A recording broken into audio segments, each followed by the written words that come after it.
My grandparents always hated me, until I discovered the truth they tried to hide.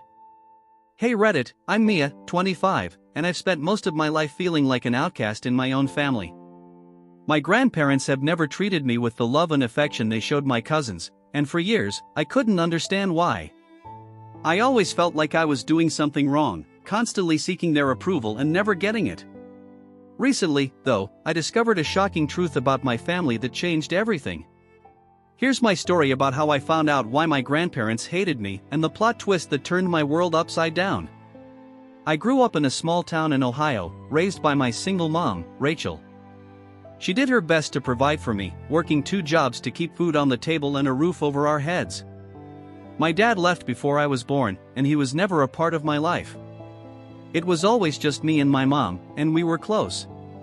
She was my rock, my protector, and my best friend. Childhood visits to my grandparents. But when it came to the rest of my family, things were different. My mom's parents, Grandma Helen and Grandpa Bill, lived just a few miles away, but they rarely bothered to see us. Growing up, we'd visit them on holidays and special occasions, but I never felt welcome. They'd greet us with forced smiles and stiff hugs, their eyes always lingering on me with a hint of disapproval. It was hard not to notice the way they treated my cousins, Claire and Matt, who were the children of my mom's younger brother, Uncle Dan. They were the golden grandchildren, showered with affection, gifts, and praise. Grandma Helen would knit them sweaters, bake their favorite cookies, and always had a kind word or compliment for them. But when it came to me, it was like I didn't exist. When we visited, I'd sit quietly, watching as my grandparents doted on Claire and Matt. They'd laugh together, share inside jokes, and talk about all the family vacations they'd taken without us. I'd try to join in, but my attempts were always met with cold indifference. They'd correct me harshly if I spoke out of turn, and if I dared to ask for anything, they'd dismiss me with a sharp, "Not now, Mia." It hurt. I didn't understand what I'd done to deserve their disdain. My mom would notice and try to comfort me, but I could see the pain in her eyes, too. She'd quietly see that the way her parents treated me, but she rarely confronted them, not wanting to cause a scene. One Christmas, when I was about 8, I remember Claire and Matt opening mountains of gifts, dolls, games, new clothes, and even a brand new bike for Matt. I sat there, trying to hide my disappointment as I unwrapped my single present, a book, one I'd already read. I thanked them politely, but inside, I felt small and unworthy. Struggling to fit in. As I got older, the favoritism became even more obvious. My grandparents would host big family dinners, inviting everyone except my mom and me. We'd hear about the gatherings after the fact, usually from Claire or Matt, who'd excitedly recount the fun they had. I'd sit there, listening with a forced smile, wondering why we were never included. At school, I struggled to fit in, too. I wasn't popular, and I didn't have a lot of friends. I was quiet, shy, and often felt out of place. I'd watch other kids with their grandparents getting picked up from school, going out for ice cream, and spending weekends together. I wanted that so badly, but it was never my reality. The worst part was that my grandparents seemed to go out of their way to ignore my achievements. When I got good grades, Grandma Helen would barely acknowledge it. When I won a local art competition, Grandpa Bill dismissed it as a hobby that wouldn't get me anywhere in life. Meanwhile, Claire and Matt were praised endlessly, their accomplishments celebrated as if they'd won the lottery. I became obsessed with trying to win their approval. I'd dress nicely when we visited, bring them drawings I'd made, and try to engage them in conversation. But nothing worked. They'd criticize my clothes, barely glance at my art, and cut me off when I tried to speak. It was like I was invisible, and no matter how hard I tried, I couldn't change that. One time, when I was about 10, I had spent hours working on a drawing of a horse, a beautiful, detailed sketch that I was really proud of. I brought it to my grandparents' house, hoping it would finally get their attention. I showed it to Grandma Helen, nervously awaiting her reaction. She barely glanced at it and said, "That's nice, Mia," before turning away to talk to Claire about her latest gymnastics class. I stood there, feeling the sting of rejection yet again, and quietly folded up my drawing, hiding it away. My mom's silence. My mom noticed the way her parents treated me, but she rarely talked about it. Whenever I'd ask why Grandma and Grandpa didn't like me, she'd just sigh and say, "They're complicated, Mia. It's not your fault." But her vague answers never satisfied me. I wanted to know what I'd done to make them hate me so much. As I grew older, I started to resent my mom for not standing up to them. I felt like she was letting them walk all over us, and it made me angry. I'd push her to confront them, but she'd always deflect, changing the subject or telling me it wasn't worth the fight. One night, when I was about 15, I overheard my mom on the phone with Uncle Dan. They were arguing, and I could hear the strain in her voice. "You don't understand what it's like," she said, her voice cracking. "They've always treated Mia differently, and it's not fair." I pressed my ear against the door, straining to hear his response, but it was muffled. My mom hung up soon after, wiping tears from her eyes as she walked past me. I wanted to ask her what was going on, but the look on her face told me not to. I went to bed that night feeling more confused than ever, wondering why my family seemed to be hiding something from me. My mom's reluctance to confront my grandparents only deepened my sense of isolation. I started to avoid family gatherings, feigning illness or making up excuses to stay home. I'd retreat to my room, immersing myself in my art and books, finding solace in the fictional worlds that felt more welcoming than my own reality. As I entered my late teens, my relationship with my grandparents grew even colder. I stopped trying to win their approval, exhausted from years of being treated like an outsider. Instead, I focused on my art, pouring my emotions onto canvas as a way to cope. I painted scenes of stormy skies, dark forests, and lonely streets, reflections of how I felt inside. The family dinner disaster. The final straw came during a family dinner when I was 18. It was the first time in months that my mom and I had been invited to my grandparents' house, and I was determined to make it a good night. I wore a nice dress, brought a dessert I'd baked, and even painted a small portrait of my grandparents as a gift, hoping it might bridge the gap between us. When we arrived, I nervously handed the painting to Grandma Helen, my heart pounding. She took one look at it, her expression unreadable, and set it aside without a word. "Thank you, Mia," she said flatly, her eyes already shifting to Claire, who was bragging about her latest accomplishment, a college acceptance letter. Throughout the dinner, I felt invisible. My grandparents barely spoke to me, focusing all their attention on Claire and Matt. I sat in silence, picking at my food as the familiar sting of rejection settled in. My mom tried to engage me, but it was clear that we were both unwelcome guests in our own family. Then, as we were finishing dessert, Grandma Helen made a comment that pushed me over the edge. She was reminiscing about old family vacations, looking through photo albums filled with pictures of everyone except me. "Those were the good days," she said with a wistful sigh. "Before everything got so complicated. I couldn't take it anymore." "What's so complicated, Grandma?" I snapped, my voice shaking. "Why do you hate me so much?" The room fell silent.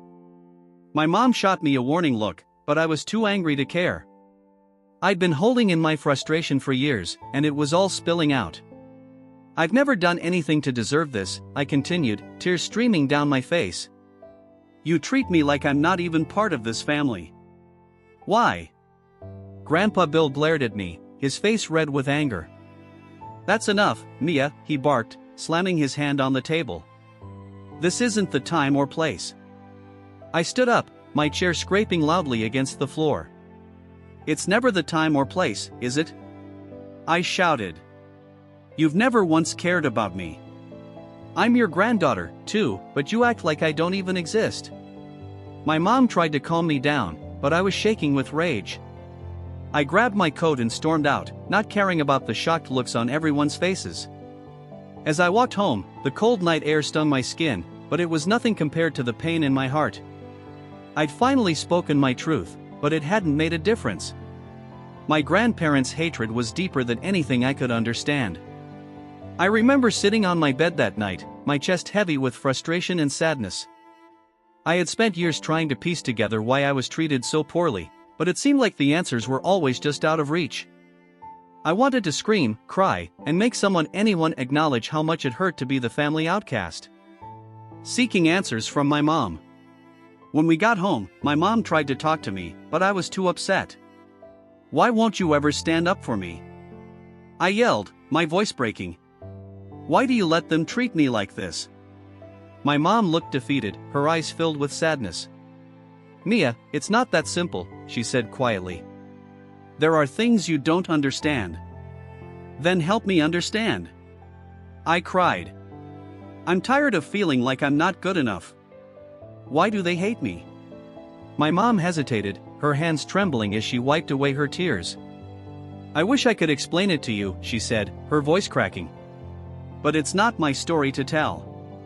I didn't know what she meant, and she refused to elaborate.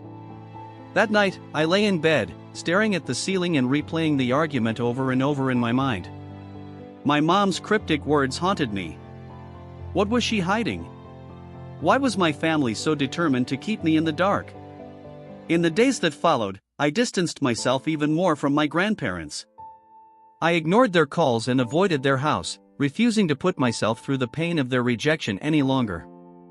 My mom tried to mend things, but I was done trying to fit into a family that clearly didn't want me.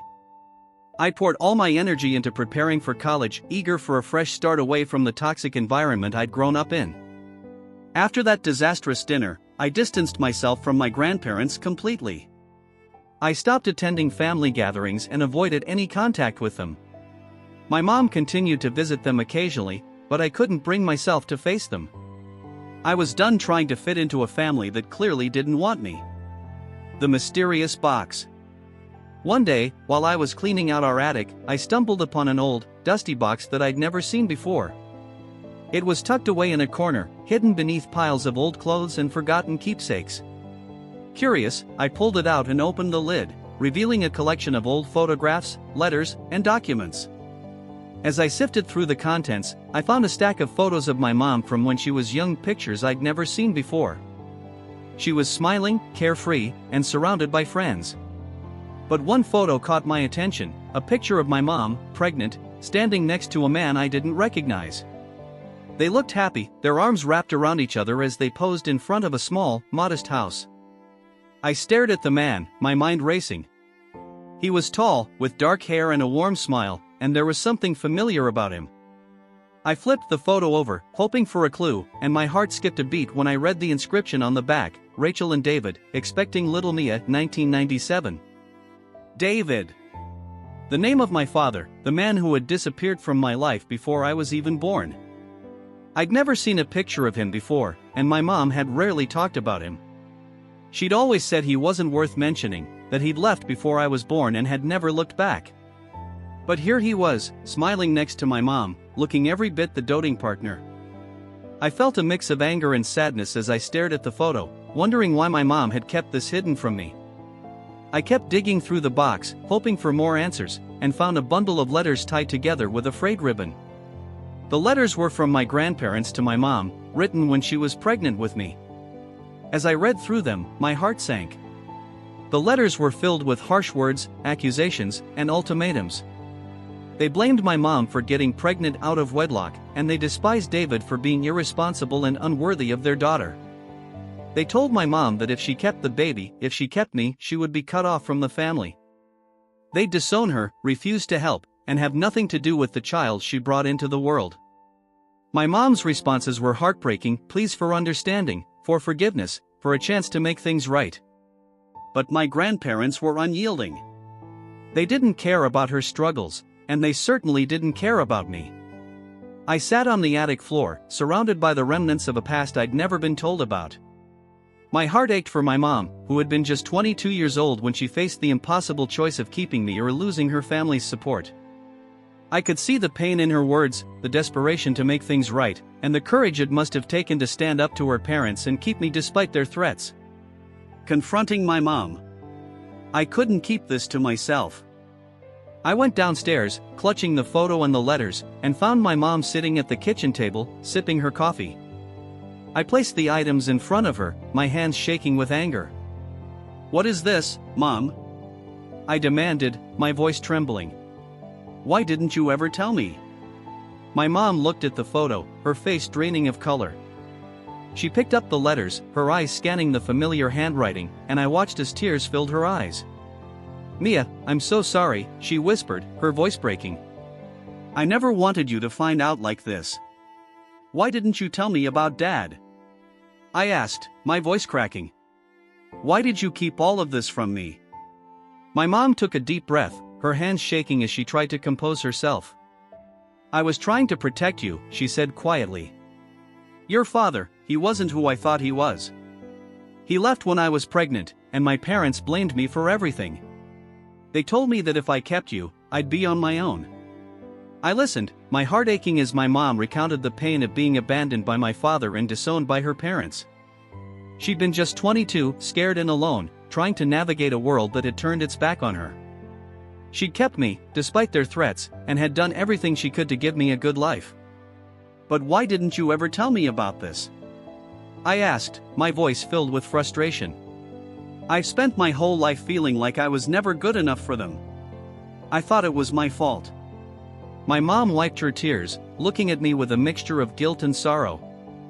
I didn't want you to feel the burden of their anger, she said softly. I wanted you to have a chance to be part of the family, even if they couldn't accept me. But I see now that I was wrong. I'm so sorry, Mia. I should have told you. I hugged my mom, both of us crying as we held each other. The truth was painful, but it was also liberating. For the first time, I understood why my grandparents had treated me the way they did. It wasn't about me, it was about their resentment towards my mom and their refusal to accept the choices she'd made. They'd taken out their anger on me, the innocent child caught in the crossfire of their bitterness. In the weeks that followed, my mom and I talked more openly about the past than we ever had before. She told me about her relationship with my dad, how they'd fallen in love quickly but had faced constant judgment from her parents. They hadn't approved of him from the start, seeing him as a threat to the future they'd planned for her. The revelation about my dad and my grandparents' hatred left me reeling. I felt a mix of anger, sadness, and relief. I was angry at my grandparents for punishing me for something that wasn't my fault, sad for my mom and everything she'd gone through, and relieved to finally have an explanation for the years of coldness and rejection. Searching for my dad.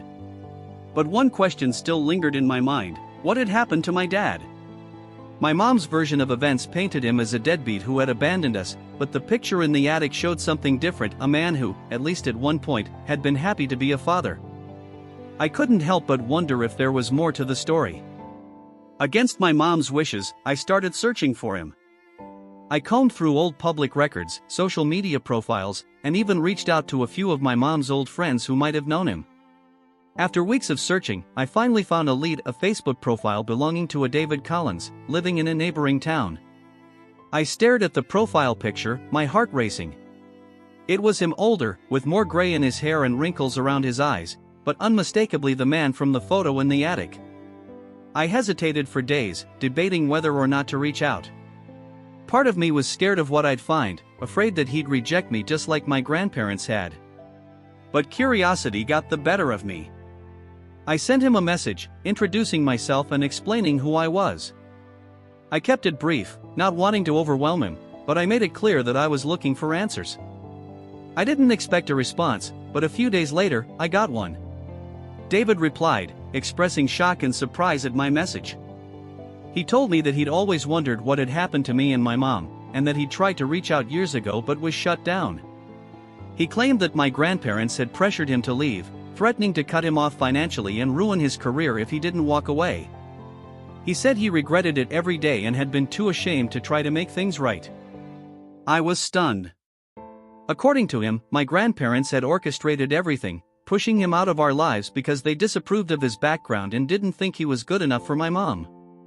They'd painted him as the villain, but in reality, they were the ones who'd torn our family apart. I arranged to meet David in person, nervous about what this encounter would bring. We met at a quiet cafe in town, and as soon as I saw him, I felt a strange mix of familiarity and sadness. He looked at me with teary eyes, and we hugged awkwardly, both overwhelmed by the weight of the moment. We talked for hours, piecing together the puzzle of our shared past. David told me about the day my mom had told him she was pregnant, how thrilled he'd been at the thought of becoming a father. But his excitement was short-lived once my grandparents intervened, making it clear that if he didn't disappear, they'd make sure he'd never find work in his field again.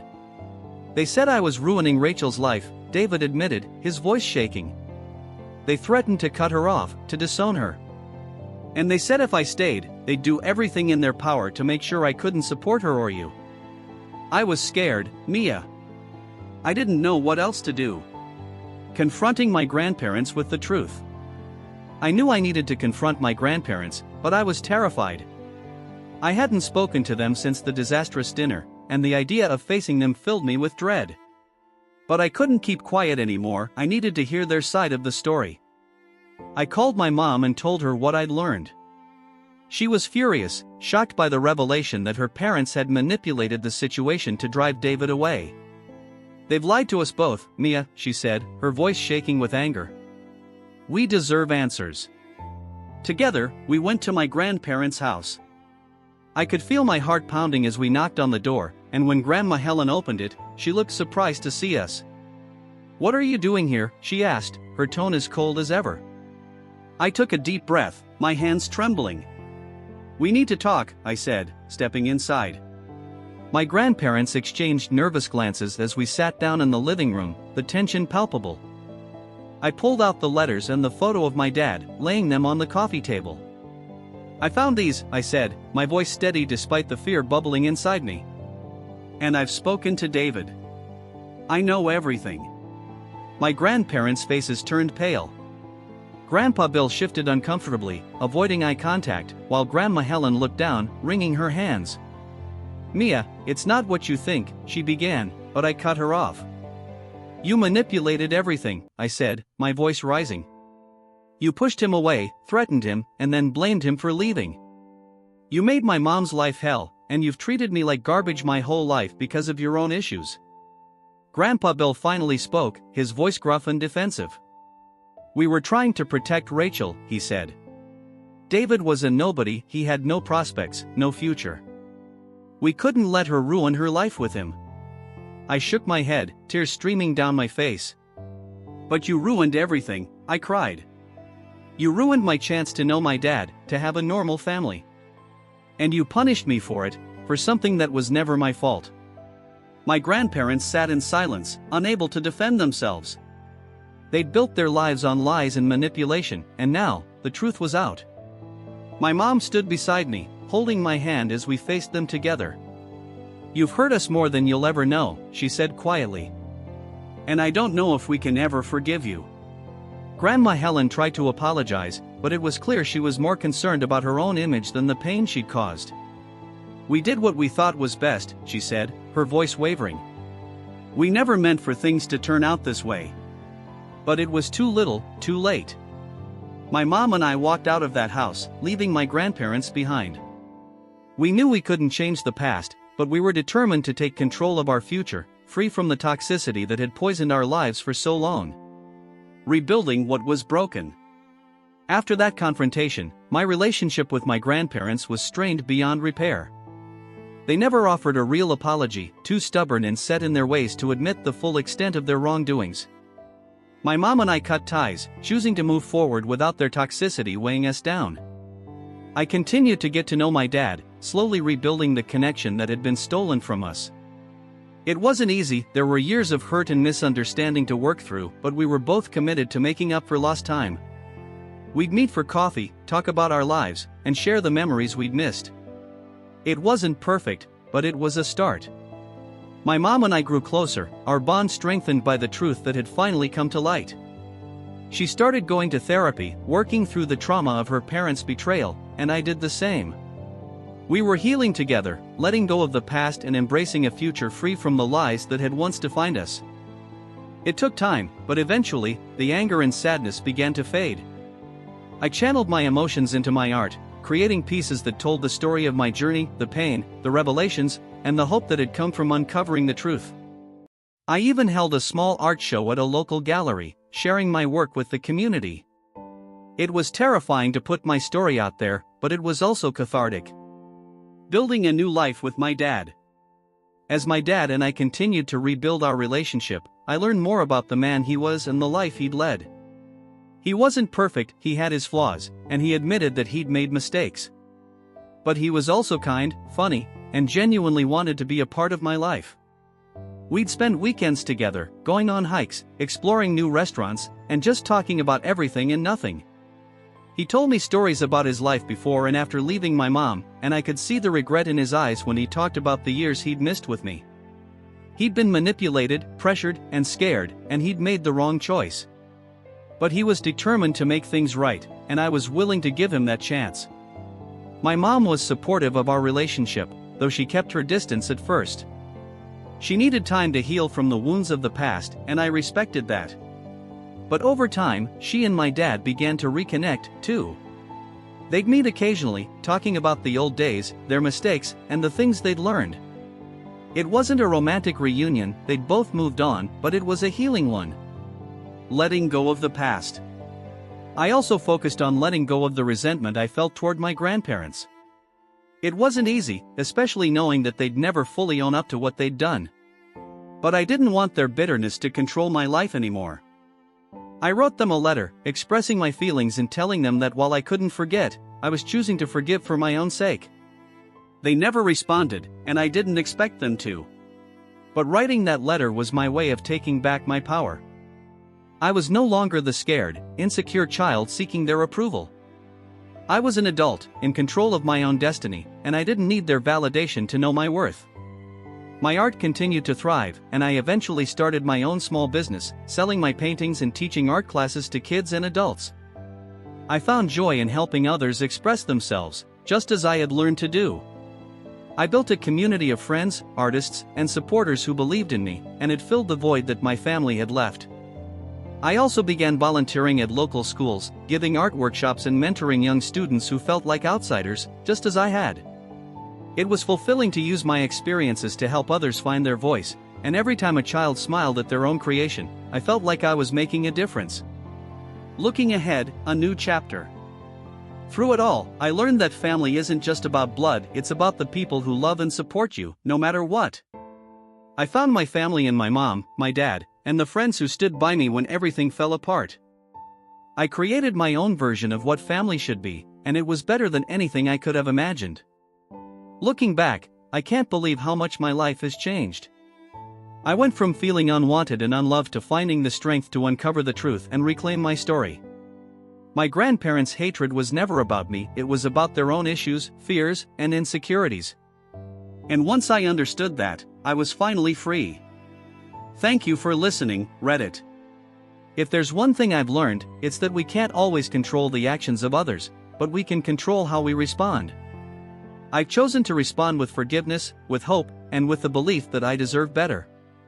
And that's a lesson I'll carry with me for the rest of my life.